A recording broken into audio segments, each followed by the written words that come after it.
Bon matin tout le monde. J'espère que vous allez bien ce matin.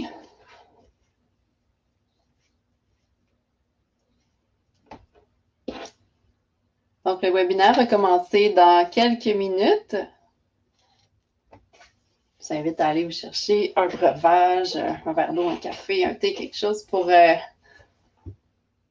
suivre le webinaire.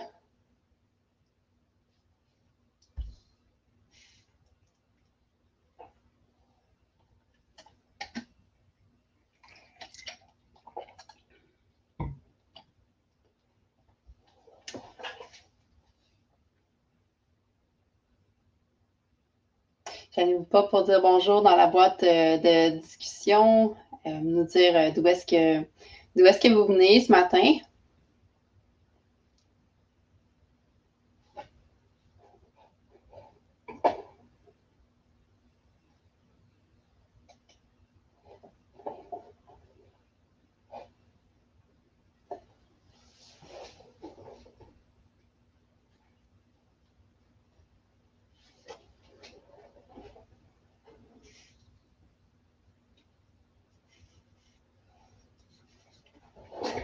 Bonjour Véronique, de Québec. Je pense qu'il fait beau aussi à Québec, hein? On a une belle vague de chaleur qui plombe ou qui traverse le Québec.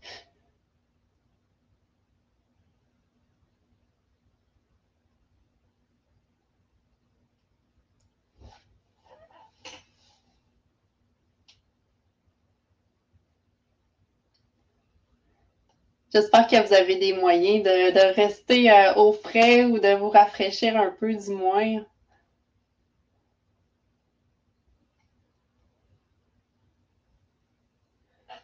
Allô Sophie? Oh! Je ne sais pas si vous me voyez, ma caméra vient de disparaître dans mon ordinateur. OK, ça vient de réapparaître.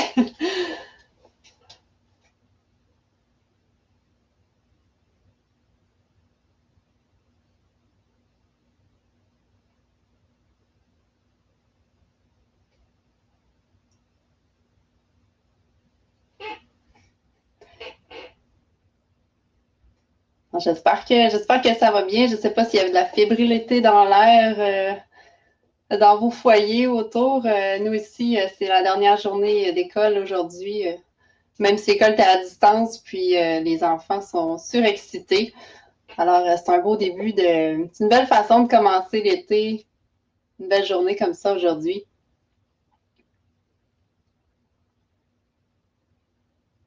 Donc, on va commencer dans une minute. Je ne sais vraiment pas ce qui se passe avec ma caméra ce matin. Moi, je flash dans mon écran.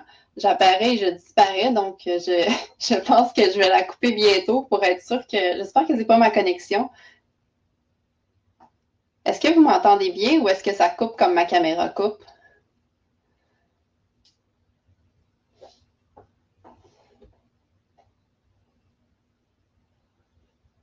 OK, parfait. Si jamais à un moment donné, je me mets à couper, je n'ai pas toujours la meilleure des connexions ici, écrivez-moi là, je vais voir ce que je peux faire. Ça doit être un petit peu tannant à écouter quand ça coupe. On dirait qu'on fait juste parler de ça, les problèmes de technologie ces temps-ci. Il faut en rire. Alors, il est 10 heures, donc on va commencer. Bienvenue à ce webinaire sur la consommation d'alcool revue et améliorée. Alors, c'est une séance, la première séance d'une série de 3 qu'on va faire sur la prévention des dépendances. Alors, la semaine prochaine, on va parler des drogues illégales. Puis, la dernière semaine, on va se parler des médicaments légaux, donc des drogues un petit peu plus légales. Alors aujourd'hui, je me présente, Sabrina Turgeon, je suis spécialiste en promotion de la santé à la base de Bagotville et je serai avec vous pour la prochaine demi-heure 45 minutes. Le plan pour aujourd'hui, alors on va se parler de ce qui se passe lorsqu'on consomme de l'alcool, qu'est-ce qui se passe dans notre corps. Alors, on est tous, pas tous, mais beaucoup de personnes consomment de l'alcool et c'est intéressant de mieux comprendre qu'est-ce qui se passe et c'est correct d'en prendre, mais il y a des façons aussi d'en prendre pour garder le plaisir et ne pas avoir de regrets dans le futur. Donc, on va aussi parler des impacts de la consommation. On va regarder ensemble pourquoi les gens consomment, qu'est-ce qui nous amène à consommer de l'alcool ou des substances, d'autres substances, et comment est-ce qu'on peut réduire les risques, justement pour faire ça et que ça reste dans le plaisir lorsqu'on le fait. Et on va terminer en regardant quelques ressources, quelques outils que vous pouvez utiliser pour mesurer votre quantité d'alcool, pour vous aider aussi dans certaines situations plus difficiles. Alors, avant de commencer, les petits points à préciser. D'abord, la présentation que vous allez voir, c'est la propriété intellectuelle du ministère de la Défense nationale. Donc, on vous demande de ne pas reproduire les diapositives. Ensuite, il y a certains sujets qui vont être abordés dans le séminaire qui peuvent être de nature sensible et peut-être moins appropriés pour les enfants. Donc, on demande la discrétion des parents. On est conscient que souvent, on est dans nos foyers, puis il y a des enfants autour, possiblement. Alors, juste en être conscient.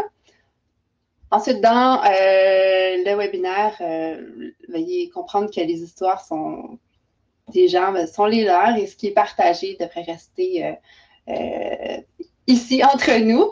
Et finalement, le séminaire en ligne est enregistré et pourra être visionné ultérieurement sur cafconnection.ca. Donc, et en fait, il y a une chaîne YouTube maintenant des SBMFC. Alors, c'est plutôt, j'ai pas fait la correction, en fait, c'est plutôt à cet endroit que vous pourrez aller visionner les webinaires, tous ceux qui ont été faits par la promotion de la santé. Et aussi, soyez à l'aise de ne pas participer dans la boîte de discussion si vous préférez seulement visionner. Il n'y a pas de problème avec ça, mais on vous encourage quand même à participer.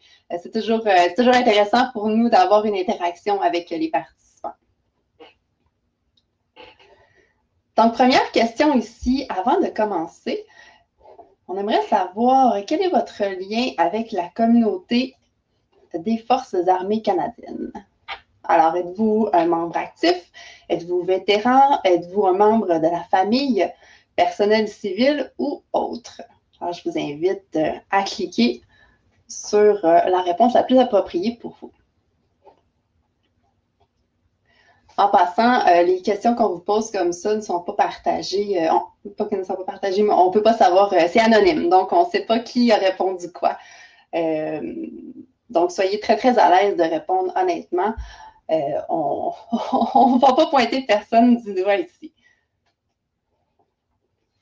Alors, merci de vos réponses. On a ici plusieurs membres actifs et du personnel civil. Alors, bienvenue tout le monde. Ça me fait vraiment plaisir de vous avoir ici ce matin. Alors, je vais commencer ici.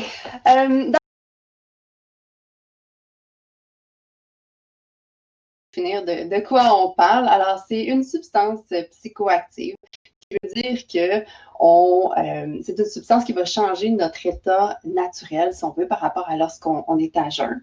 C'est une substance qui est toxique dans ce sens où on n'a pas besoin de cette substance c'est pas un nutriment essentiel. Donc, on peut très bien vivre sans alcool et ne pas avoir de maladie suite à une carence en alcool.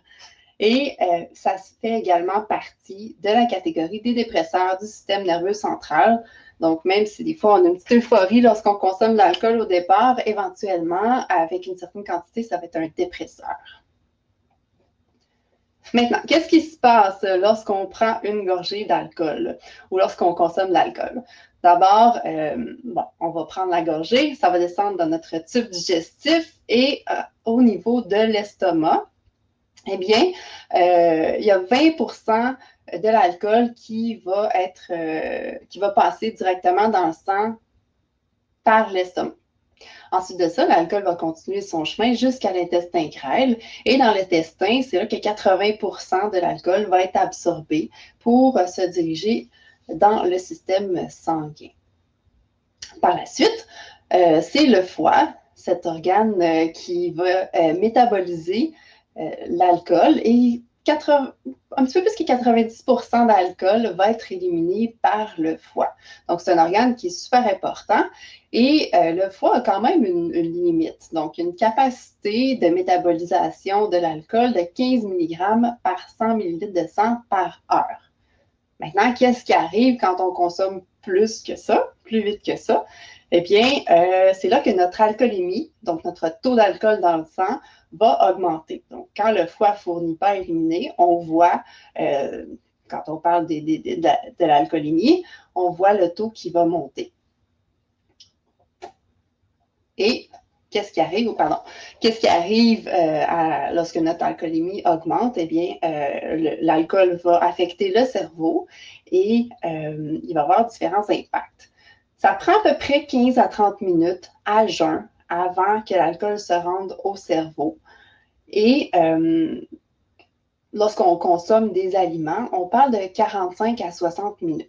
Donc, qu'est-ce qui arrive? Pourquoi on a une différence ici? C'est que la nourriture va agir en tant que barrière physique, si on veut. Donc, ça va ralentir le passage de l'alcool jusque dans le sang. Donc, il y a une certaine compétition. Tandis que si l'estomac est complètement vide, bien, ça va directement dans le sang. Il n'y a pas d'obstacle.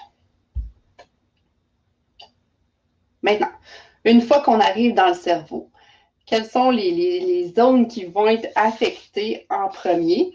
En fait, la première zone, ça va être la zone de la raison et de la prudence. Donc là, on commence à prendre un petit peu plus de risques. On se sent un petit peu plus aventureux. Et puis, des fois, on commence à faire des choses qu'on ne ferait pas si on n'avait pas bu d'alcool. La deuxième zone, ça va être la zone du jugement et de la maîtrise de soi. Donc, possiblement quelqu'un pourrait perdre le contrôle de ses émotions, si on veut, de lever le ton un peu, par exemple, alors qu'habituellement, cette personne-là est calme. Donc, on perd un peu le jugement également. Donc, il n'y en a pas de problème, là. C'est bien correct, mais c'est pas toujours correct. Troisième zone, ça va être la zone des sens. Alors, à ce niveau-là, on parle de la vision, par exemple, lorsqu'on parle d'une vision plus embrouillée, d'un champ de vision qui va être rétréci. On parle aussi de la perception de la douleur. Hein, quand on consomme une certaine quantité d'alcool, je prends exemple l'hiver, par exemple, on peut moins ressentir le froid. Notre corps va en subir les conséquences quand même, mais on va moins le percevoir. Donc, les sens sont affectés. Par la suite, c'est la coordination. Donc, la coordination, quand on commence à perdre la coordination, on est autour de 0,08. Alors, lorsque les policiers vont faire les tests, là, on touche le bout du nez en alternance une main à la fois, eh bien, on évalue la coordination, puis c'est un indicateur que, bon, on commence peut-être à avoir consommé un peu trop d'alcool pour conduire, par exemple. Ensuite, prochaine zone, c'est l'équilibre. Donc, encore une fois, des tests de marcher sur une ligne droite. On sait que si on n'est pas capable de marcher sur une ligne droite, c'est qu'on est quand même assez avancé au niveau de la quantité d'alcool qu'on va avoir consommé. Et finalement, si on consomme encore plus, c'est les centres vitaux qui vont être affectés. Donc, les poumons, le cœur, entre autres, vont commencer à ralentir et éventuellement, une consommation vraiment excessive pourrait mener à la mort.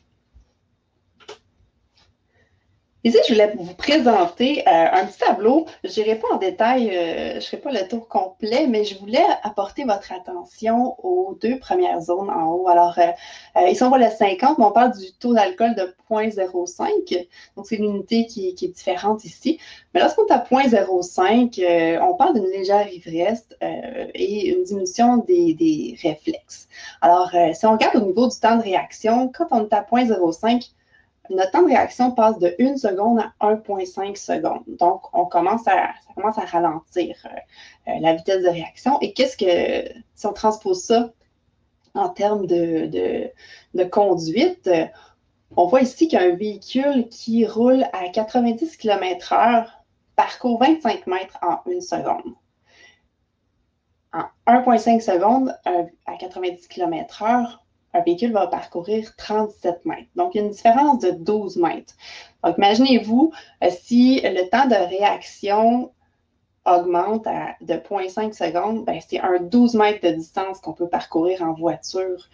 Donc, ça prend 0,5 secondes de plus à freiner pour éviter un obstacle. Ben, on a parcouru 12 mètres de plus, donc on peut, ça peut faire la différence entre rester en vie ou faire partie d'un accident à ce niveau-là. Donc, je trouve ça intéressant de transposer ça en distance de conduite. Des fois, ça nous amène plus à comprendre ce qui se passe. Puis, pourquoi on met tant d'importance sur les campagnes pour éviter l'alcool au volant.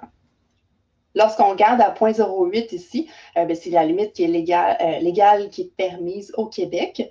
Et à 0,08, on a la capacité visuelle qui est réduite de 25 %. Le temps de réaction, lui, va augmenter de 30 à 50 %.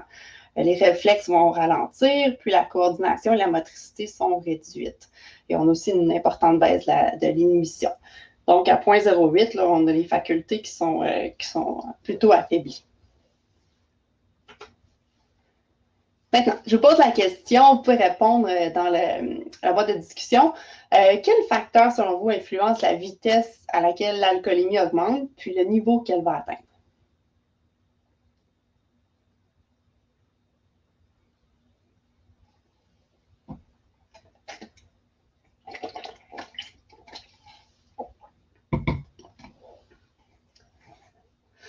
Le poids, oui, effectivement. Donc, il y a plusieurs facteurs qui vont jouer. Donc, la quantité d'alcool consommé, ça va être le principal facteur.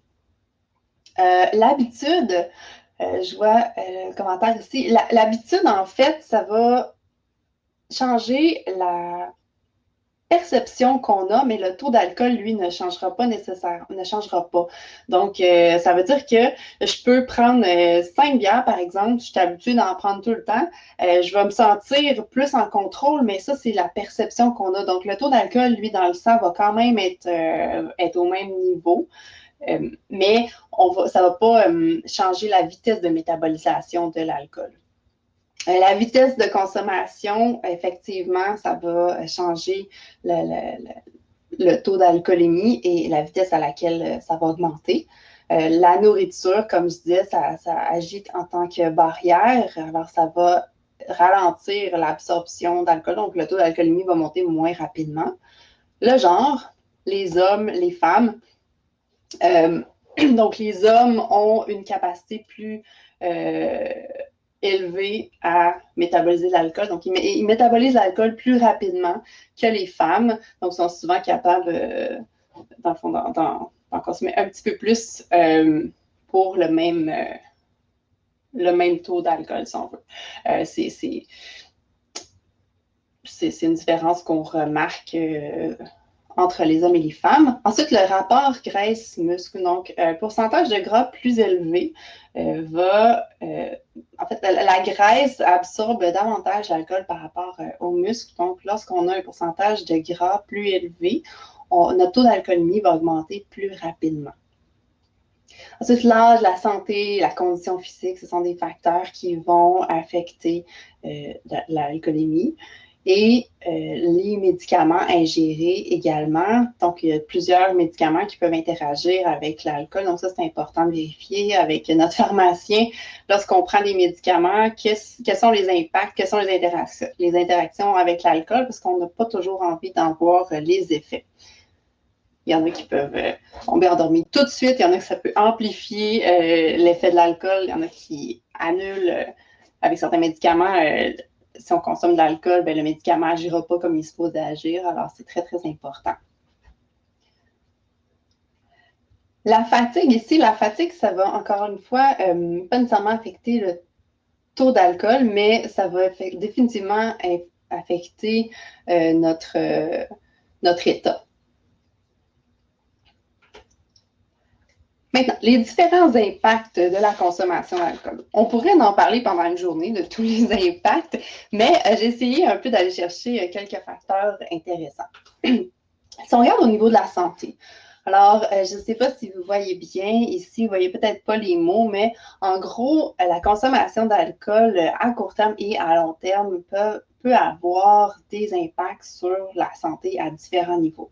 Si on regarde au niveau des cancers, par exemple, partout où l'alcool va passer, donc dans la bouche, dans le tube digestif, la gorge, le foie, le côlon, donc c'est des cancers qui peuvent, les risques de cancer sont augmentés lors de la consommation abusive à long terme d'alcool. Ensuite, les maladies hépatiques, évidemment, si on abuse, on surutilise notre foie pour métaboliser l'alcool à long terme, ben, il va se fatiguer à un moment donné, puis il peut avoir des maladies qui se développent. Ensuite de ça, au niveau de la santé mentale, bien, c'est sûr qu'il y a des dépendances à l'alcool, ça peut devenir une dépendance. Ça peut causer de la dépression, augmenter l'anxiété également.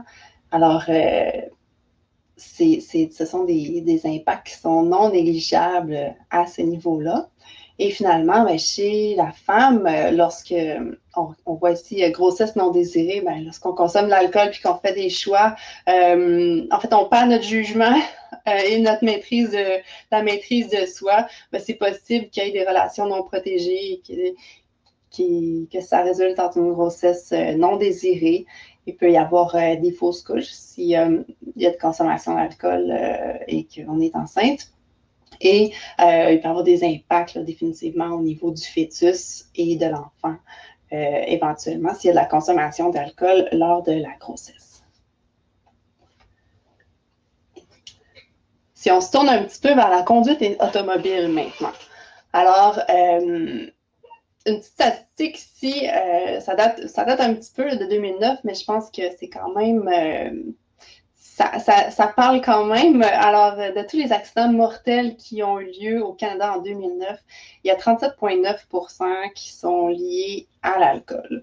Donc, c'est quand même significatif et c'est quelque chose aussi sur lequel on peut avoir le contrôle. Donc, il y a des accidents de voiture sur lesquels on n'a pas le contrôle. Un orignal qui traverse la rue, qui traverse l'autoroute le soir dans le noir, on fait ce qu'on peut.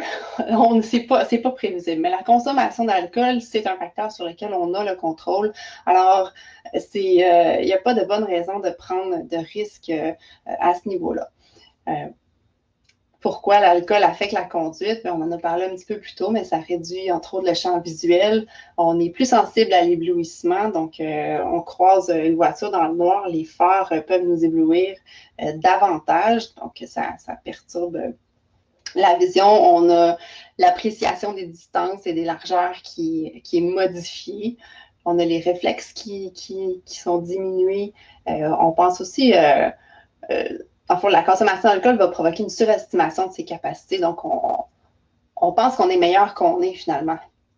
Et puis, on a des effets euphorisants. Alors, ça a tendance à potentiellement à minimiser l'impact de nos actions. Donc, ben non, il n'y en a pas de problème. Je suis bien correct, je vais prendre mon véhicule, faites-en pas, ça va bien. Mais finalement, ça ne va pas vraiment bien nécessairement.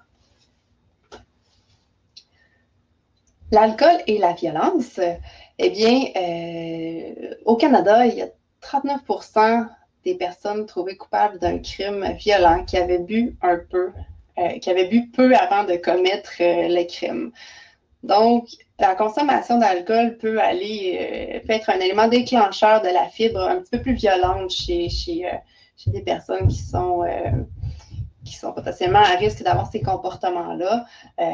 Donc, c'est un élément qui est à faire attention définitivement. Il faut en être conscient puis essayer de prendre les mesures pour justement ne pas se mettre dans des situations où est-ce qu'on va être en présence de quelqu'un qui devient violent s'il consomme de l'alcool ou, encore une fois, si on est pris dans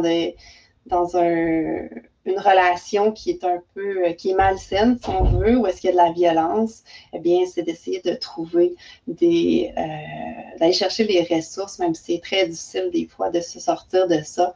Puis si nous, on identifie les gens autour de nous qui peuvent être aux prises avec des problèmes de ce type, eh bien, d'aller chercher, d'aller offrir les ressources et les aider, mais je pense que ça fait partie de nos responsabilités aussi.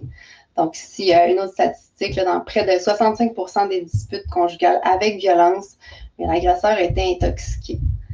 Donc, souvent, ça va bien jusqu'à temps que ça aille plus bien avec la consommation d'alcool. Si on regarde au niveau des noyades, donc là, c'est l'été qui commence, il fait beau, il fait chaud, on peut aller sur des embarcations ou encore même sur le bord d'une piscine ou sur le bord d'un lac. On n'a pas besoin nécessairement d'être toujours en bateau, mais les risques de noyade sont bien là et lorsqu'on consomme de l'alcool, les risques sont aussi augmentés. En bateau, un verre va équivaloir à 3 verres sur la terre ferme. Pourquoi? C'est à cause du soleil, du vent, du mouvement de l'embarcation, donc l'effet qu'on a, si on veut. C'est pas que notre taux d'alcool va augmenter plus vite, mais c'est nos sens, si on veut, la perception des distances de notre environnement qui va être affecté par tous ces facteurs. Donc, on peut se penser invincible, mais finalement, il y a quand même des risques. Et notre corps aussi, supposons qu'on peut prendre des moins bonnes décisions qui peuvent mener à la noyade. Donc, ah oui, je vais plonger dans le milieu d'un lac, il est glacé, puis j'ai consommé de l'alcool. Oh, mon souffle est coupé, puis je suis plus en mesure de bien nager. Donc, il peut y avoir des risques aussi. Puis des fois, la veste de sauvetage est moins... on a moins envie de la mettre aussi s'il y a de la consommation d'alcool. Donc, ce sont tous des facteurs qui peuvent contribuer à l'augmentation des noyades. Autre fait intéressant, ici, entre 1961 et 2004, eh bien, 47% des personnes qui étaient impliquées dans un accident aquatique, qui ont eu des blessures à la moelle. Je relis ça, je suis en train de le lire excusez-moi. Donc, entre 1961 et 2004, 47% des personnes impliquées dans un accident aquatique impliquant une blessure à la moelle épinière, donc des gens qui ont été blessés à la moelle épinière, qui étaient dans un accident aquatique, ils ont rapporté avoir consommé de l'alcool. Donc, c'est un autre facteur aussi. Des fois, on n'a pas la même perception des profondeurs où on décide de plonger dans une piscine et finalement, on entre en collision avec le fond de la piscine et puis ça peut avoir des conséquences à long terme. Maintenant, pourquoi les gens consomment-ils de l'alcool?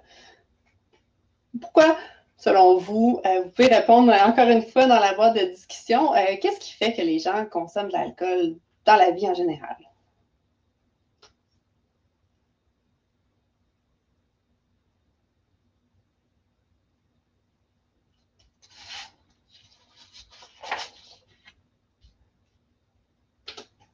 Alors, il y a toutes sortes de raisons. Oui, pour le social, je pense qu'il y a un petit délai. Alors, des fois, on consomme juste pour être heureux, pour se sentir mieux, pour socialiser.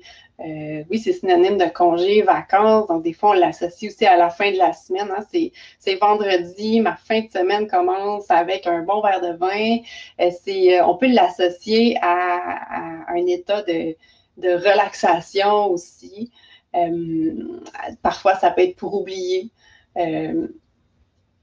Pour composer aussi avec la discrimination concernant, ça peut être l'identité, un handicap, l'ethnicité, l'âge, il y a toutes sortes de discriminations.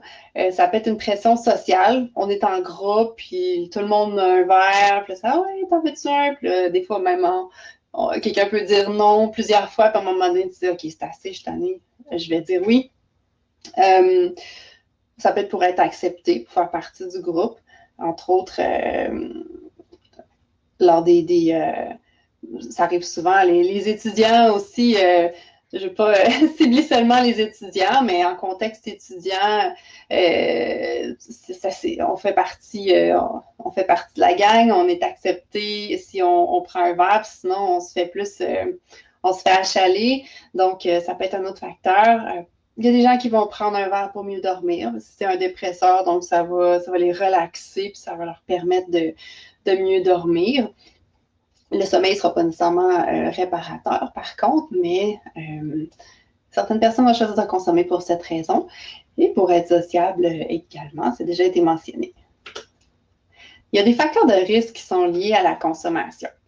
Donc, si on est dans un environnement stressant, par exemple, ça peut être des facteurs qui vont faire qu'on va boire davantage. Le manque de contrôle. Hein. Si on regarde le contexte de pandémie actuel, bon là, ça a évolué, mais c'est quand même les problèmes de santé mentale et le stress, l'anxiété chez beaucoup de gens ont fait surface et le manque de contrôle peut mener à la consommation d'alcool comme méthode de gestion de stress ou d'anxiété. L'ennui, parfois, il peut y avoir un manque de défis à relever. Si on regarde au niveau militaire, des fois, il y a un rythme de travail très, très élevé, effréné. Puis ensuite, il y a une période plus où est-ce qu'il y a moins de défis. Ça peut mener un facteur de risque aussi à la consommation. Les mauvaises communications, le manque de reconnaissance, encore une fois, ça peut être au travail. Donc, on fait tout le temps notre possible, puis jamais personne reconnaît ce qu'on fait. La disponibilité de l'alcool ou des drogues ici, si on regarde la consommation en général, si c'est pas disponible, on va avoir moins tendance à y aller. Si on n'a pas d'alcool chez nous, par exemple, il faut sortir pour aller en acheter, ça se peut que ça nous freine. On ne sortira pas nécessairement en disant je vais faire d'autres choses, je vais prendre d'autres choses. Mais si l'alcool est disponible, on ouvre le frigidaire et c'est accessible facilement, mais ça se peut qu'on consomme davantage. Le travail par corps, la culture de consommation d'alcool et les fêtes de bureau. Donc, ce sont tous des facteurs qui vont potentiellement augmenter la consommation d'alcool. Ici, je voulais juste pointer un chiffre quand même impressionnant sur l'influence du stress sur l'abus d'alcool ou de drogue. Donc, les chercheurs ont découvert que travailler dans un environnement qui est très, très stressant, ça peut doubler les risques d'abus d'alcool ou de drogue. Donc, ce que ça dit ici, dans le fond, c'est que c'est important de ne pas négliger notre environnement de travail, notre environnement de vie aussi. Si on est toujours dans des conditions très, très stressantes, c'est pas sain à long terme, puis on peut se tourner vers des méthodes de gestion de stress qui ont des impacts sur tous les aspects de notre vie. On a tous une responsabilité, je pense, dans l'établissement de l'environnement qui sont moins stressants et plus sains. Donc, si on fait tous des petits gestes, j'espère qu'on va être capable de développer des milieux de travail qui sont sains pour tout le monde. Comment est-ce qu'on reconnaît maintenant la consommation chez quelqu'un? Il peut y avoir différents signaux d'alarme. Donc, il peut y avoir des signaux physiques, comportementaux et émotionnels. Donc, au niveau physique, on peut remarquer chez quelqu'un plus de fatigue, une perte de poids, des yeux rouges, une perte d'appétit, de l'insomnie. Au niveau comportemental, on peut voir des changements au niveau d'hygiène personnelle. Parfois, les gens peuvent oublier de se laver ou pas avoir envie de se laver. Il peut avoir, ou ils s'habillent moins adéquatement, se peignent plus les cheveux. Donc, changement au niveau de l'allure. Réaction exagérée à différentes situations. Je parlais de la violence plus tôt, donc la consommation d'alcool, justement, peut exagérer certaines réactions. La vigilance peut diminuer et il peut avoir des changements au niveau des interactions sociales. Au niveau émotionnel, on va noter des changements d'humeur, de la dépression, de la colère, ça peut être des remords, de la culpabilité. Donc, c'est d'observer, si on observe chez quelqu'un des changements au niveau de ces aspects-là, c'est là qu'on peut se dire, ben, on peut avoir une petite conversation, puis voir avec la personne comment ça va dans sa vie, puis si on ne peut pas l'aider à résoudre là, ce qui l'amène à consommer. Mais lorsqu'on parle de consommation, c'est sûr que lorsqu'on développe une dépendance, eh bien, il y a toutes sortes de problèmes qui peuvent émerger, puis c'est une situation à prendre au sérieux. Mais si on ne veut pas en arriver là, il y a des choses qu'on peut faire aussi. Alors, je suis certaine que vous avez déjà entendu parler des directives de consommation d'alcool à faible risque du Canada, mais c'est quand même important de se les rappeler, puis des fois, une fois de temps en temps, de réévaluer notre consommation, bien, ça nous amène à nous réajuster. Donc, d'abord, boire de l'alcool, c'est un choix. Ce n'est pas quelque chose qui est obligatoire, mais si on en boit, combien on devrait en boire? Alors, le zéro, c'est pour rappeler que justement, ce n'est pas obligatoire, la consommation d'alcool. Alors, chez les femmes, on devrait consommer un maximum de 2 consommations par jour pour un maximum de 10 par semaine. Chez les hommes, alors les hommes, on l'a dit plus tôt, ils ont une capacité à métaboliser l'alcool un petit peu plus rapidement que les femmes, donc ils peuvent consommer un maximum de 3 consommations par jour et maximum de 15 par semaine. Dans la vie, il y a quand même des occasions spéciales aussi. Alors, pour les femmes, on peut augmenter à 3 par occasion spéciale et pour les hommes, à 4 consommations par occasion spéciale. Bon, si votre vie au complet est une série d'occasions spéciales, là, il faut réajuster. Mais si, par exemple, à Noël, vous prenez un verre de plus, bon, c'est correct. Et on essaie aussi d'avoir des journées dans une semaine sans consommation d'alcool. Un verre, c'est quoi? Un verre standard, c'est 13,6 grammes d'alcool. Donc là, c'est de faire des mathématiques, mais il y a quand même des guides qui peuvent nous aider. Donc pour une bière, par exemple, ça va être une petite bière, donc 12 onces à 5 % d'alcool. Les bières, maintenant, il y a tout plein de pourcentages d'alcool, donc on s'ajuste. Souvent, les bières sont un peu plus que 5 % les bières de microbrasserie, entre autres. Alors, on en consomme un petit peu moins. Puis si vous n'êtes pas sûr, il y a des outils pour ça aussi, dont je vais vous parler plus tard pour vous aider à évaluer la quantité à prendre maximum. Pour les cidres et les couleurs, même chose, 12 onces à 5 % d'alcool. Le vin, c'est 5 onces pour un vin à 12 %. Le vin, je trouve que c'est celui-là que ça vaut le plus la peine d'essayer dans nos coupes qu'on a à la maison. Donc, vous ferez le test, là. Prenez une tasse à mesurer avec de l'eau dedans, sortez vos coupes de vin, puis mesurez-la. Faites l'expérience une fois avec toutes les coupes. Il y a des coupes qui sont tellement grosses, je veux dire, on se verse ça, puis on dirait qu'on n'a rien dans notre coupe, mais la quantité est quand même là. Donc, quand on a un gros verre, on a tendance à le remplir un peu plus, donc à consommer davantage. Pour les spiritueux, on va parler de 1,5 onces pour les spiritueux à 40 % d'alcool. Dans la vie, il y a quand même des situations où est-ce qu'on ne devrait pas consommer d'alcool. Donc, la limite 0, elle s'applique dans les situations qui suivent. Alors, d'abord, si on utilise un véhicule, une machine ou un outil, c'est pas le temps de se couper un doigt parce qu'on a pris un verre de trop ou qu'on a pris un verre. Donc, la limite devrait être 0 pour vraiment limiter les risques. Ensuite, si on prend des médicaments ou d'autres substances qui vont interagir avec l'alcool, on devrait vraiment ne pas en prendre. Si on fait une activité physique dangereuse, si on vit avec une maladie physique et ou mentale, si on a une dépendance à l'alcool, bien là, c'est sûr que ça peut être un élément déclencheur de prendre un verre si on a une dépendance puis on était capable de devenir sobre. Eh bien, ça peut être l'élément qui déclenche une rechute. Alors, c'est important d'en être conscient ici. Si vous êtes enceinte ou prévoyez le devenir, on ne devrait pas consommer d'alcool.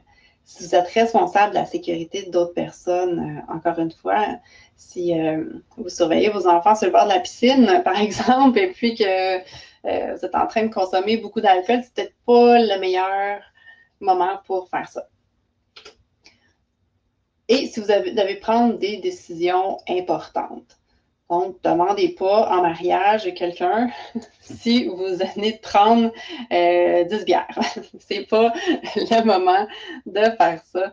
On devrait, je fais des blagues là, mais quand on a des décisions importantes à prendre, on devrait les faire à jeun parce qu'on sait que le cerveau est affecté. Ici, je vous invite à faire une petite réflexion personnelle rapide. Alors, on ne s'évalue pas souvent, donc je vous donne l'occasion ici de le faire. Vous pouvez penser à la semaine qui vient de passer, si c'est une semaine qui est standard. Donc, en moyenne, combien de verres standard avez-vous consommé lors de la dernière semaine ou en moyenne en une semaine? Combien de verres vous consommez? Vous n'avez pas besoin d'écrire la réponse dans la boîte de discussion, mais je vous invite à calculer. Et l'autre question, c'est les jours où vous buvez, combien de verres standard prenez-vous?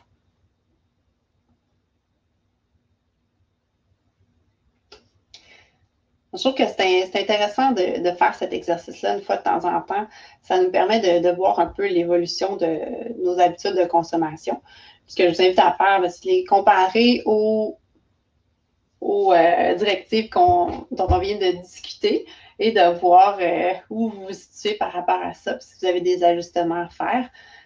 Quelques autres conseils, mais des fois, ça peut aider de se fixer une limite et de se fixer une limite avant de commencer de consommer.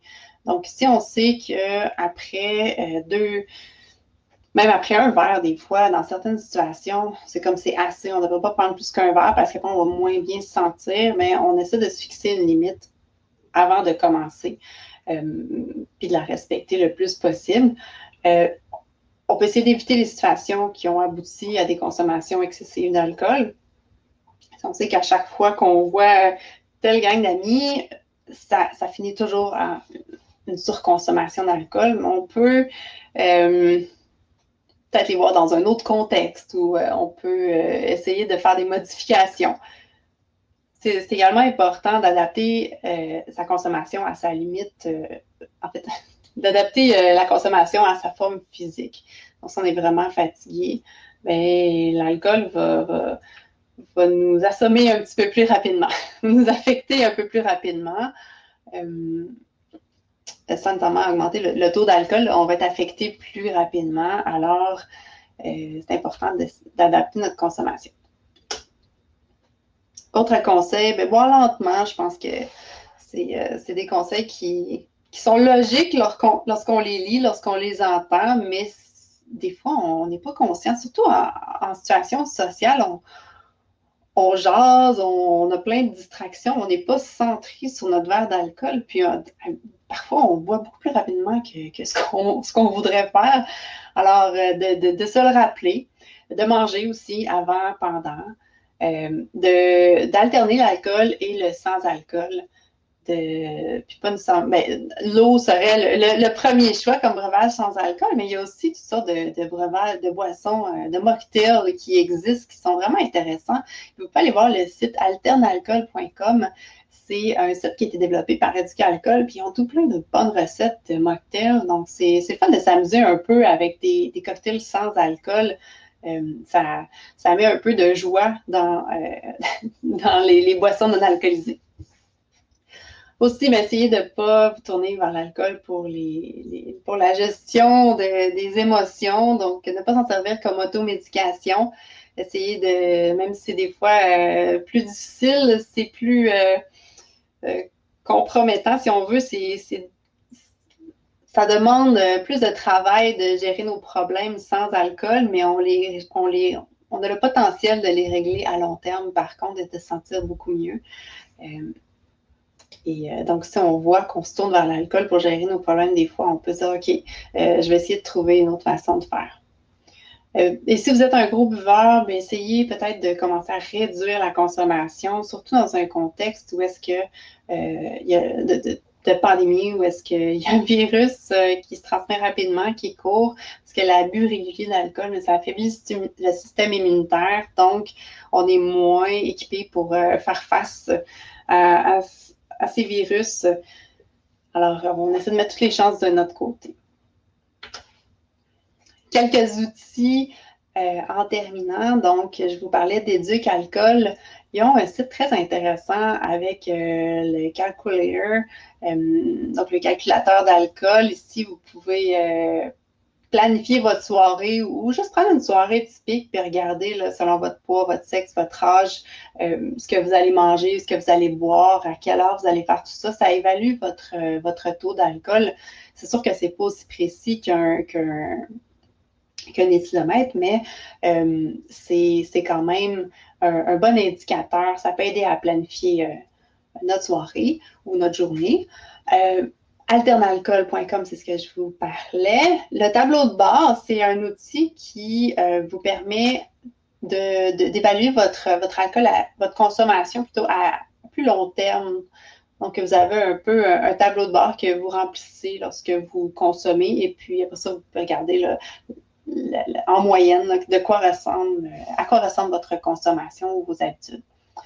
Un autre élément ici sur lequel je veux attirer votre attention, c'est le savoir recevoir. En tant qu'hôte, on a des responsabilités envers nos invités, surtout s'il y a de la consommation d'alcool. Donc, c'est un document qui va traiter de tout ça, puis nous rappeler un peu quelles sont nos responsabilités, justement, puis quoi faire, des trucs là, pour s'assurer que tout le monde retourne chez soi en sécurité puis qu'il n'y arrive pas d'accident. Il y a un verseur de verre standard, donc vous pouvez vous amuser. Je vous dirais qu'à ce niveau-là, amusez-vous avec vos vrais verres aussi, ça peut être plus significatif. Et le dernier quiz, c'est des quiz sur l'alcool, mais sont en train de refaire cette section-là. Alors, vous pourrez revisiter dans quelques semaines. Dernière chose ici, et je vais vous partager ce document-là. C'est un document qui traite de l'anxiété, du stress et de l'usage de substances en contexte de COVID-19, mais je vous dirais que je trouve que c'est un document qui est pertinent, pas seulement dans le contexte actuel, mais aussi qu'une situation de stress, une anxiété, ça fait ressortir un peu justement qu'est-ce qui est normal de sentir en dedans de soi, parce que des fois, depuis se comprendre, depuis de se reconnaître face à différentes situations, mais ça peut être très déstabilisant. Alors, il y a des outils ici, donc on parle de la respiration carrée, entre autres. Donc, on inspire 4 secondes, on retient pendant 4 secondes, on expire pendant 4 secondes et on retient pendant 4 secondes. Et de refaire ce cycle-là quelques fois, des fois, ça peut vraiment aider à gérer un stress aigu. Et puis ensuite, on retrouve notre concentration, on est capable de continuer à avancer. Donc, je vous invite à en prendre connaissance si ça vous intéresse. Est-ce que ça a partagé dans la boîte de discussion? Je l'ai partagé, je ne sais juste pas si vous pouvez cliquer dessus. Je crois que oui, ici. Voilà, alors on a fait le tour aujourd'hui pour la consommation d'alcool revue, améliorée. Donc, le message, c'est pas consommez pas d'alcool du tout. Si vous aimez prendre un verre ou deux, il n'y a pas de problème avec ça, mais essayez de le faire de façon sécuritaire. Puis, si vous êtes aux prises, vous connaissez quelqu'un aux prises avec des problèmes de dépendance, eh bien, il y a des ressources qui existent. Alors, je vous en ai mis quelques-unes ici. Et puis, à la fin, il y a aussi, je vous ai mis le lien pour Éduc-Alcool. Et puis, CAMH est également plein de ressources. Et voilà. Donc, avant de vous quitter, j'ai encore deux petites questions pour vous. La première ici. Alors, j'estime que je peux mettre en pratique ce que j'ai appris aujourd'hui dans la vie quotidienne. Je vous invite à y répondre.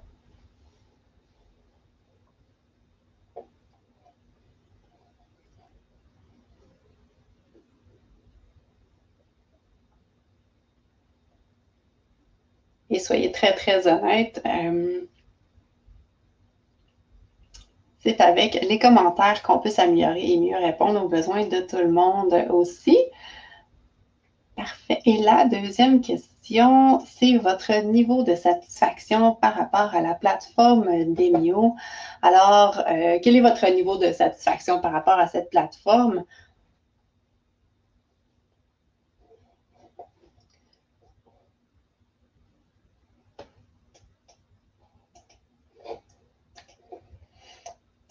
Voilà, alors je vous remercie beaucoup de votre présence aujourd'hui.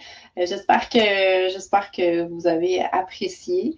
Des fois, c'est des choses c'est des rappels, mais ça nous remet un petit peu en tête pourquoi on fait ce qu'on fait, ou des fois, ça nous amène à s'ajuster un petit peu. Alors sur ça, je vous souhaite une belle fin de semaine à vous aussi. Merci beaucoup, puis en espérant vous revoir la semaine prochaine.